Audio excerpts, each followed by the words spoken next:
This machine is the device used to create simple plans by layering basic building design elements that Richard Meier used to apply in his project.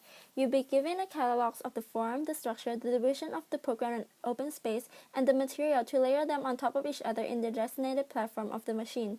Step-by-steps on how to make the decision based on the scenario you created. Step 1. Choosing the type of the project. There are 3 types of project to choose from, the first being the residential, second the museum, and last the commercial. Step 2. Choosing the form based on the decision made in Step 1.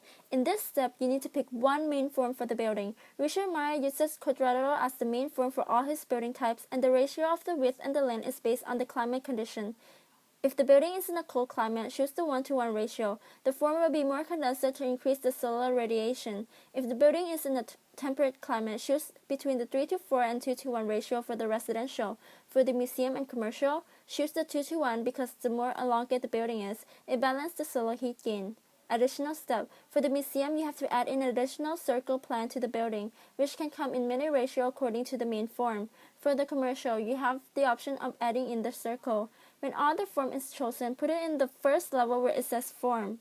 3. Choosing the structure. The column structure depends on the building length and width. So for this step, choose the structure that matches with the form you have picked it from the last step. After you pick the structure, place on the platform with the structure written on it, so it coincides with the previous form. Step 4. Determining the program space and open space of the building. This step will determine the entrance orientation of the building and also the material. In this step, choose how the space is divided from the form. The dark blue filled area is where the program is located, and for the residential, it is where the entrance is. The unfilled blank space is where the open space is located. For the house, this area faces out to the natural landscape, while the museum and commercial, it is where the entrance of the building is.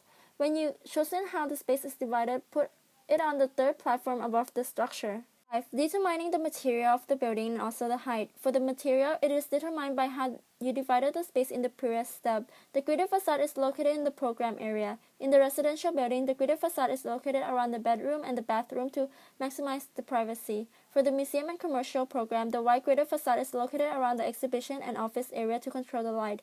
On the other hand, by using glass panel facade at the open area, cause the natural light to enter the most, making this area the commuted area. As for the height of the building, the residential building has a fixed height of 10 meters high. Like the residential project, the museum usually have 3 floors, but the floors height differ because some ceiling height needs to be higher to fit in large-scale artwork. The option for the museum and commercial buildings are 12 to 13 meters and 23 meters, depending on the usage. Pick the height that fits with the usage of the space. When the height and the material is chosen, put it on top of the platform of the machine to coincide with the rest of the previous layers, and read the plan from the top of the machine.